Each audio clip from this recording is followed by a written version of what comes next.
Welcome to the ThunderCast, your martial athletics podcast produced by the fans, for the fans, with your hosts, Russ Livingood and Jed Horton. We're bringing you the thundering word on the thundering herd each and every week, so keep it right here, because the ThunderCast is on the loose. Hey everybody, welcome back to another episode of the ThunderCast, and this is our first episode of Season 5. We're after that July the 1st restart every year. It's the start of the athletic season. It's start of the conference season. It's the start of our season. So, Jed, this is officially episode 1 of Season 5, and it's a little bit hard to believe. Yeah, no kidding. I mean, you've got... It just seems like yesterday you started season 1. You guys had your first few episodes, coming up with the different things that you were going to talk about, and with the athletics, with the 5 things and around the herd, and building those segments and the different spin-off shows that came from it. It's crazy to believe that we're on season 5, episode 1. So, but glad to be here. I don't think I've been here for a season 1 or episode 1 of a season. So it's kind of neat experience.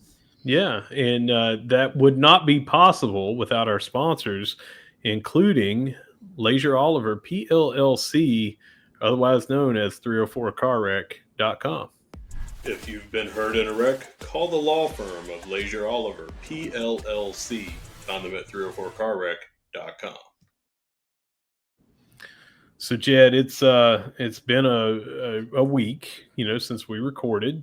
KD and I are in the full throes of doing the position group breakdown, and that will, if you're watching this, don't know when, we're going to publish it Thursday evening, as we're recording Thursday evening.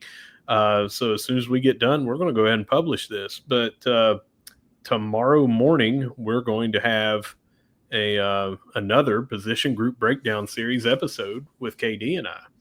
But in the meantime, the herd train rolls on, and we have a lot to discuss in our 5 things and a few items for around the herd. So let's get started with a word from ignite.link for our 5 things. And now here are at least 5 things every herd fan needs to know this week. As always, brought to you by ignite.link, the Tri-State's premier IT management team. Jed, you know ignite.link well, and they have made it possible for us to bring you these 5 things each and every week. And we're going to start off with number 1 with fee-free season tickets until July the 6th. If you go online anytime this weekend from now until the end of Sunday evening, use the promo code FREE when purchasing your season tickets. So if you have not done that yet, you can save yourself that fee that's going to be tacked on to all ticket purchases. I believe it's 4%. It should be right around there, but save yourself a little bit of money and get your tickets this weekend. So, for those of you who are, procrastinators and haven't gotten your season tickets yet, all right, now's the time to do it. You've waited long enough. You're getting a little bit of a discount. So, I think that's great. Take advantage of it for sure. And Jed, you and I talk about it all the time. KD and I talk about it all the time. But you and 3 of your friends, or you and your family, or you and your spouse or friend, and a friend and their spouse or friend can get tickets together, chip in together. It's the family 4-pack. Use the promo code FAMILY, FAMILY, and your 4 tickets on the east side will be for $396 total. That's $99 per person, $16.50 per game per seat. It's a great deal. It's a lot cheaper than if you go up and buy them at the window of the day of the game. If you go buy individual games, I mean, the cheapest you're going to find them is $25, and some of them more expensive than that. But you can save yourself quite a bit of money. And while you're doing that, go ahead and save yourself that ticket fee that is now on all ticket purchases. No, that's great. Yeah. Just now, when you listen to this episode, go ahead and hit pause, buy your tickets, come back, unpause, and listen to the rest of the episode. Yeah, you can go on your phone, herdzone.com, click tickets. You can do it from your laptop or desktop as well. You can call in. I just don't know over the weekend how well that would be. So I'm telling everybody to go do it online. Plus, you know that you can enter that promo code in there at checkout to do it. Or actually, before you even select your tickets, you can put the promo code in. I did a dry run on that earlier just to make sure, so put it in and it'll go ahead and tell you, hey, you're saving ticket fees for these purchases. All right. Number 2, men's and women's soccer schedules are out. There was a bit of a delay. The women's came out, I believe, yesterday, day before, and then the following day, the men's came out. So I have those here in front of us. I'm going to go with the women's first, since that came out first. And here's what we got. We got the opening game is that fans first, exhibition game, August the 9th. So that's coming up right at 1 month from now, just over 4 weeks away. 3 p.m. versus U-Pike. Again, that's fans first. That will be free attendance. They usually do giveaways and all that. Then August 14th, it's a short trip down I-64 to Morehead State. And then August 20th is the first home game. For any of our fans that are near Athens, Ohio, August 24th is at Ohio. Then August 27th is on the road at Wright State. August 31st at Murray State. Finally back September the 5th, Fairmont State we host here. Then here's the big one, September 11th, WVU is coming here. We always have that on the men's side because that is a conference game. We've been in the same conference now, I think the last 6 years, at least 5. We are not in the conference with WVU because the Big 12 sponsors women's soccer. So this is a pretty big matchup, and hopefully get to do a one-off trade, home 1 year, away the next with them. September 14th, on the road at Georgia Southern for our first conference game. 18th is on the road at ULM. Then a couple of home games, the 21st and the 27th against Georgia State and Arkansas State. October the 2nd at JMU. Come back home October 5th for Old Dominion. October 10th at South Alabama. October 19th at App State. And then we finish it out the 24th and the 29th here at home, Coastal Carolina, and then Southern Miss. So that's your schedule. Tickets for these are extremely cheap. I think it's $25 for the entire season. You can get, I think it's a 4-pack for $80, maybe. I don't know. Go on the tickets and see, but I think it's $25 per seat or $80 for a 4-pack.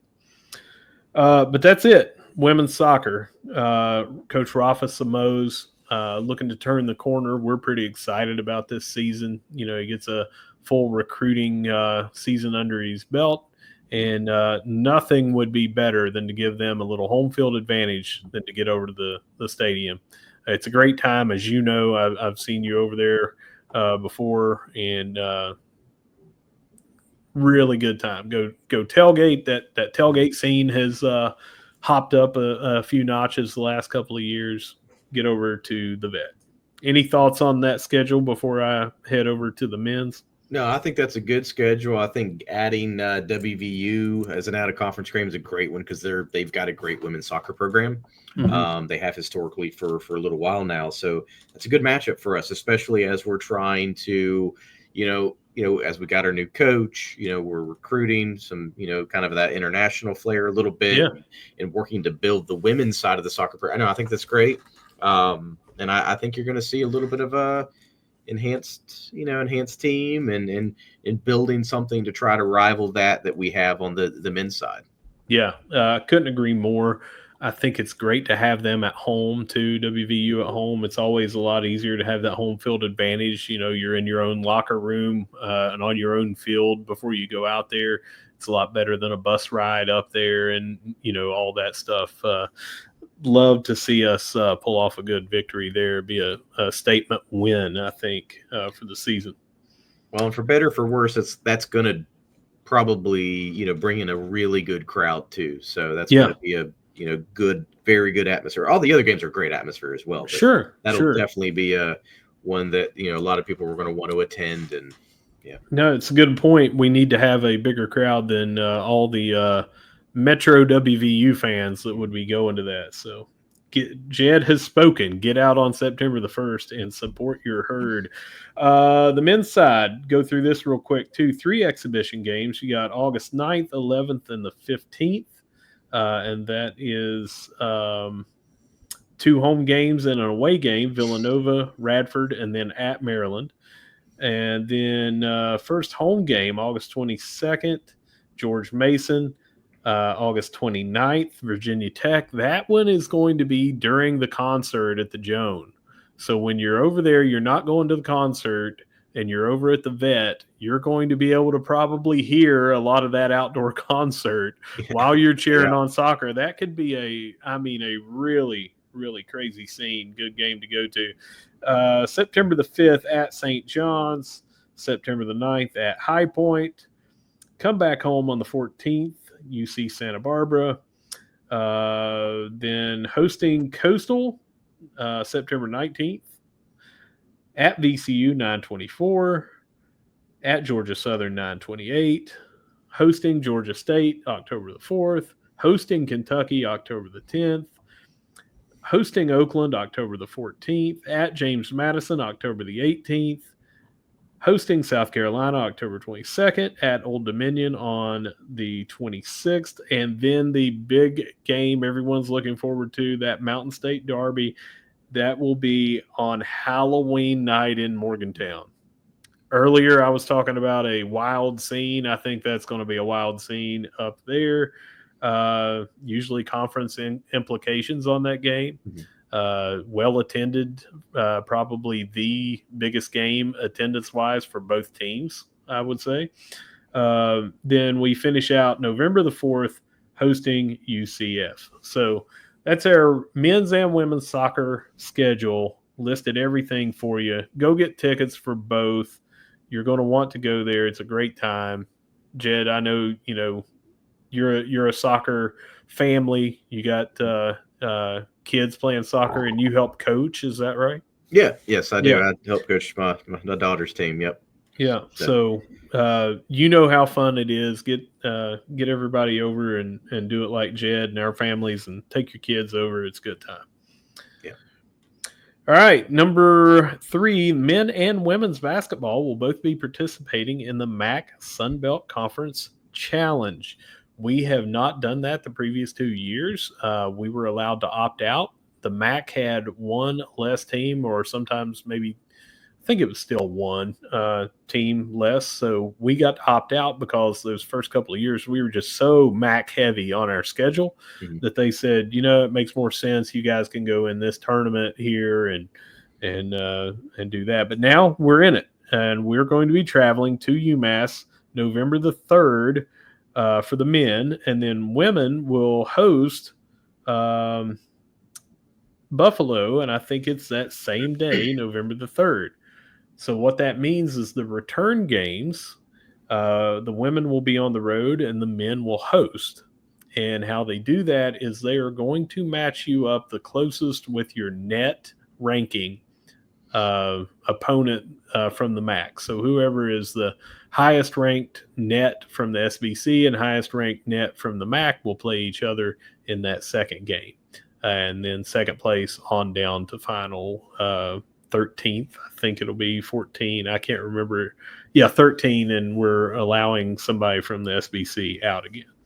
But going to UMass, they're newly in the MAC. They have a pretty decent basketball history. So what do you think about going up to UMass?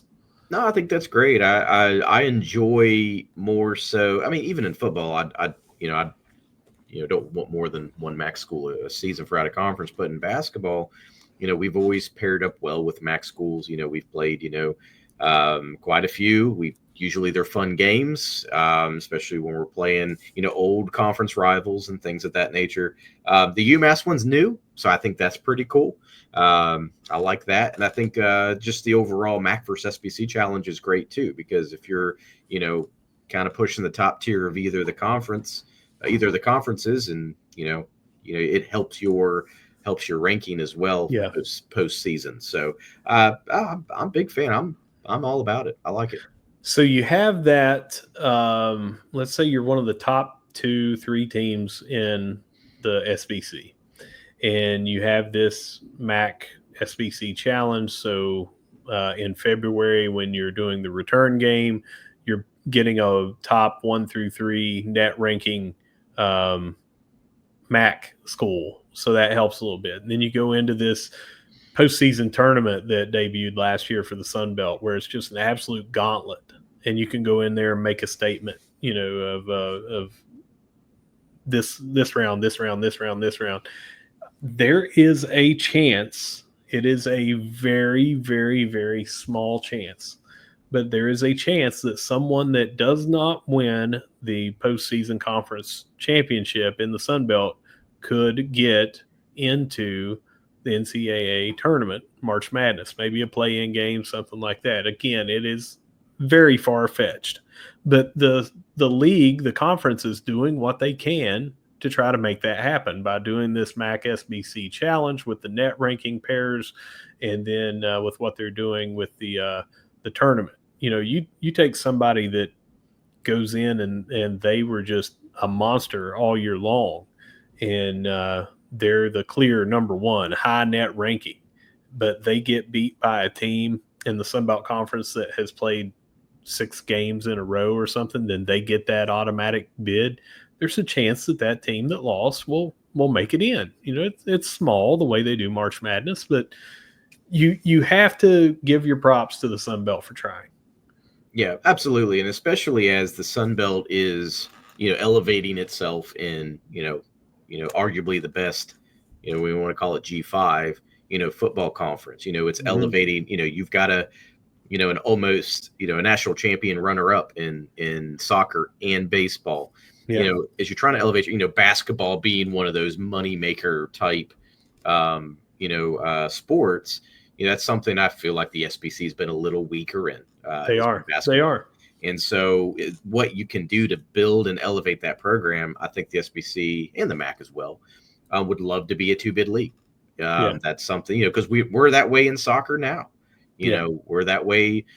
We're that way in baseball. We have multiple teams going to these NCAA tournaments, and we want to, hey, why not try to get basketball there? And this is there's active effort to try to get us there. And I like that. Yeah, baseball's there. You still got a snub this year. We all felt like Troy should have gone. And then softball, we've seen some snubs here the last couple of years. This was a little bit of a down year for softball compared to the previous years. But, when we lost that 1-run game to Louisiana, I thought that there was a decent chance we were going to get, a call, that you'll get in. But it is just so crazy with the auto bids that you have to be ranked so high to get into these tournaments. And it's the same thing here with basketball. If there's 32 automatic qualifiers and pretty much anybody that plays in the SEC, they're going to get a spot. There's just not that many spots left.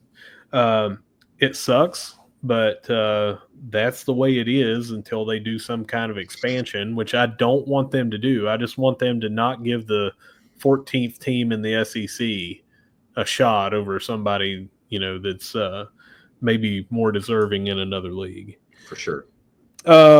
Speaking of basketball, number 4, we talked about this a few weeks back, but the fans have spoken. You had your options to see which court you wanted for the new basketball court, and 62% of the fans picked option number 1.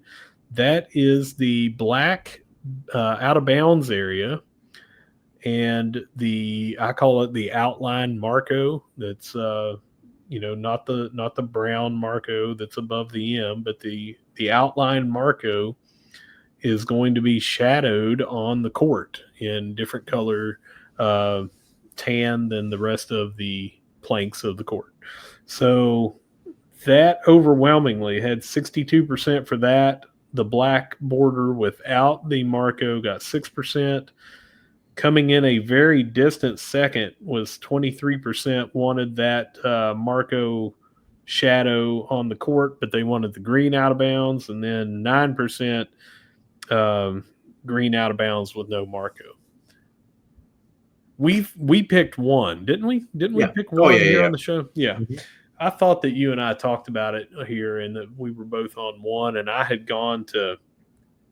I think it was I was on two, I think, and I was like, the more I looked at it, I wanted one because it didn't look like too gaudy, Like I can remember us playing. I believe it's FIU, or I think it was FIU, and they had like a full sand and ocean beach and palm trees on the court, and some of these courts just have too much going on. And I think this one is pretty clean looking. So I'm glad that one, that was the winner, and two, I'm glad that it was not like 51-49 and there's going to be a lot more people upset. 62% is a pretty good percentage. Yeah, I agree. And I like I liked the black, and like you said, it wasn't over the top gaudy. I think option 2, the one with the black but no Marco, I think it was option 2. Whatever that option was, I thought that was very, very clean as well. But having just the outline keeps it simple, but it makes it unique. So good choice. Yeah, I'm same thing as what you said there. I mean, if the Marco was a little more out, I don't think I would have liked it. Or if it was outlined in white or green, I would have thought it was too busy. But I kind of like that shadow look. Number 5, almost said number Phil, because Phil Steele's preseason all SBC team has been announced. First team, Toby Payne at tight end. Second team, Jalen Slappy on the offensive line. Third team, defensive lineman Jamal Weiss. Defensive back, Marvay Myers-Glover. And fourth team, we've got nose tackle, that guy in the middle going to be taking up a lot of room on the defensive line, Katron Evans, and then another defensive back, Cam Smith. Jed, you got any knee-jerk reactions to what Phil Steele thinks is going to be the Herd's best representation? Phil Steele, I mean, he's a guy that's obviously does his research. I mean, he's, especially in the age of NIL and everyone moving around, it's difficult. But who am I to question Phil? I think he's from just my knee-jerk reaction, I wouldn't be resistant to what he's saying here. I am going to question Phil Steele, and it has nothing really to do with these guys here. Props to every one of them. I do think each and every one of them will be a good contributor. I think there are some names that are missing that will be good contributors. However, my bone is not to pick with this. It's just because we're talking about Phil Steele and the picking of this. And I would tell him, he was on this show last year with KD, and, maybe we get him back on here again. And I wouldn't mind telling him this. I feel like he, in this crazy, crazy world of the transfer portal, I think that a couple of things have been missed. And I think that there are some people that have read my transfer portal tracker and missed it, because I have a section of people that entered the portal and then withdrew from the portal. Mm-hmm. Well, later on in the spring, after the spring game, they went back in the portal, and he has some of these players listed on his preview for Marshall. And there are a couple of other things I think that he's missed a couple of players maybe that came in because he doesn't have them in the first team, second team rotation. Mm-hmm. And I think when you're looking at the top 2 in the depth chart and there's some omissions, I think that, maybe not just the transfer situation, but Marshall specifically, with how many transferred out, how many transferred in, how many went back into the transfer portal after declaring and withdrawing. I think there's just been some missing. So not a knock on Phil, because the guy does better than anybody in the country following 136 teams.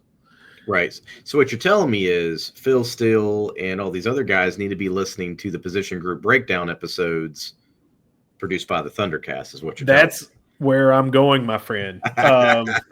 KD and I have gone through this, and we have made some of those corrections. So if you have Phil Steele's physical magazine, or you have the digital version of Phil Steele's magazine, you may see some quirky things on there and thought, well, I didn't think that guy was there. Well, he's not.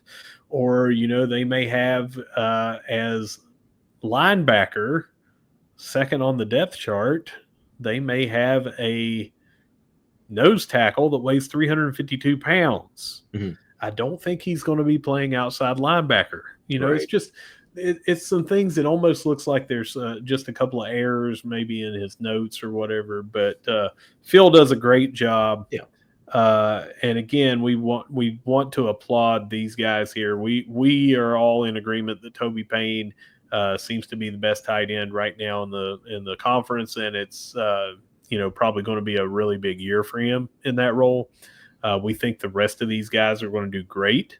I think Jalen Slappy has a very good chance of being first team when the postseason awards come out. And again, these are Phil Steele's. This is not the Sun Belt. The Sun Belt coaches will get together and release theirs, so it'll be kind of good to compare Phil Steele's and the Sun Belts if the Sun Belt still does them this year on the preseason awards. So, I just, as we're talking about Phil Steele and we're mentioning these players on here, just remember the guy has to cover 136 teams, and the guy may miss a couple of people. So not knocking these guys, I'm knocking the ones that aren't listed for Phil. No, absolutely. Jed, that does it for another 5 things every Herd fan needs to know this week. As always, brought to you by ignite.link. Good 5 things as always, Russ. This week, we actually have some things to talk about in Around the Herd. So how about we take it around the herd and get out of here? Yeah, let's get a word from our sponsors at Layer 1 Solutions. And now, Layer 1 Solutions, your experts in business connectivity infrastructure, takes you around the herd. All right, we're going to start with track and field. We've signed a couple of people. Caroline Ballard, and then Dashanique. I hope I pronounced that correctly. I apologize if I did not. Henry. Both have been signed to track and field. Yeah, and as we always say on this portion where we're saying an athlete's name and all we've been able to do is read it and not hear it being said, we're inevitably going to screw somebody's name up, and it's the thing that we hate the most because we want to get everybody's name right. So if you're listening, just shoot us a DM. Tell us how to pronounce things so we get your name right. It means a lot to us. Yeah, but yeah. Coach Roberts just keeps on going with bringing in track and field commits, and we see him almost on a weekly basis. So welcome to the herd, Caroline, and I'm going to say Dashanique. Dashanique. Yeah. So, any other thoughts on that? No. Nope. All right, let's take it over to volleyball. We have a pretty cool thing going on here. Herd player Isabel Neves will be representing Puerto Rico at the U19 NORCECA Pan American Cup in the VIFB Girls U19 World Championship 2025 this summer.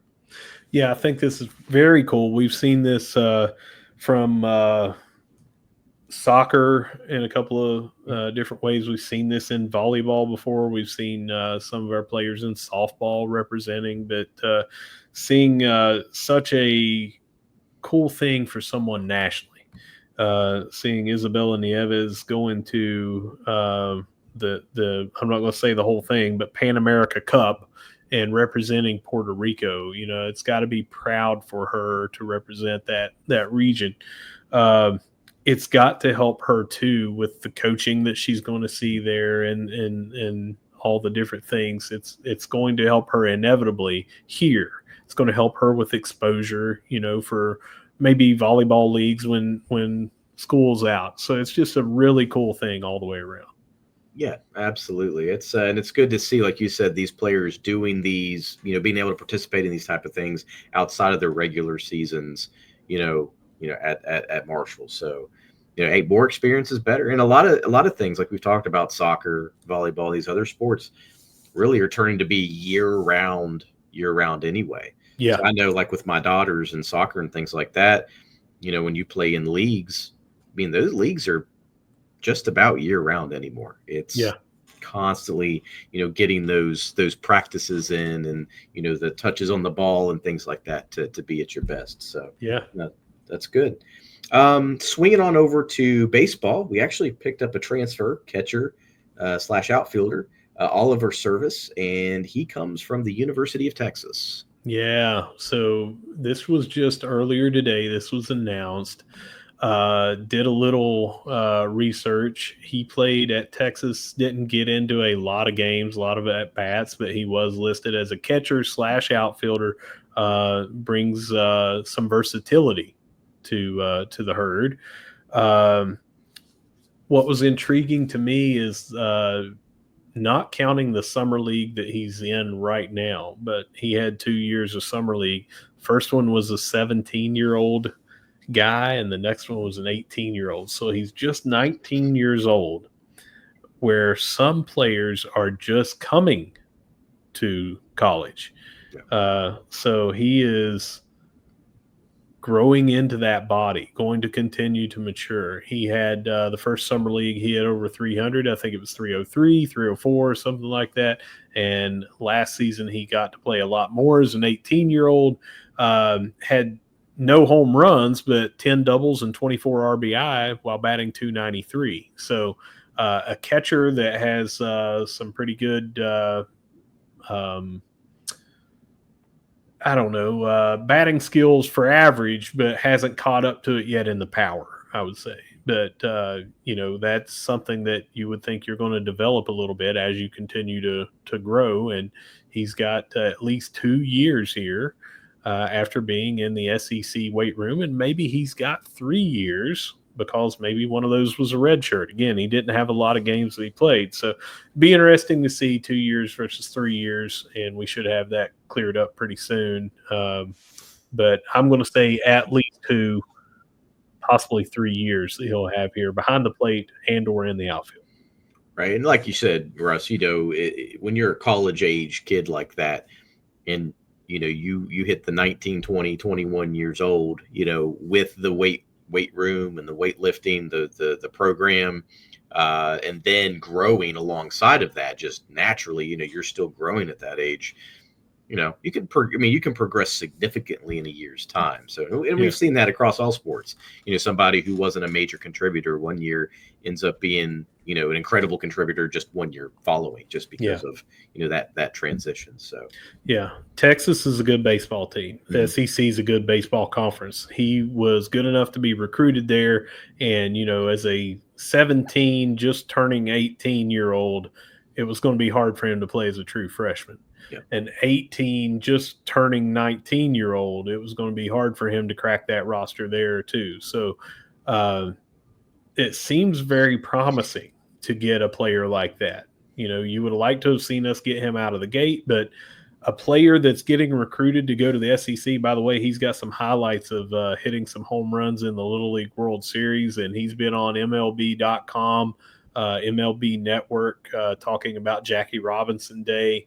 So the guy has been kind of well known in baseball circles, but be great to get him straight out of high school and have him for 4 years here. But I also like the fact that he has been there in the SEC, being around that coaching, that strength and nutrition program. Looks like in the photo looks like a very athletic guy. As catcher / outfielder for a 19-year-old. He looks like he's already grown quite a bit into his body, but that just makes me think the power will come. Just my thoughts. Yeah. Well, that wraps up Around the Herd, brought to you by Layer One Solutions.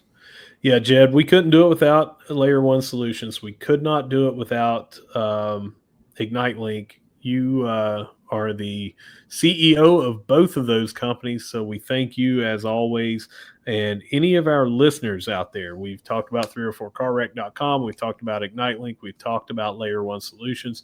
If you know anyone that can use those services, herd fans love to do business with herd fans. Jed's obviously a huge herd fan, or he wouldn't be here giving you this content. So keep them in mind. But as for us, whether you see us at the dot, whether you see us at the cam, or whether you see us at the vet on 9/11 for WVU, or August 29th when that concert is just down the way, no matter where you see us, we're going to be saying, go herd. It's the ThunderCast. Go herd.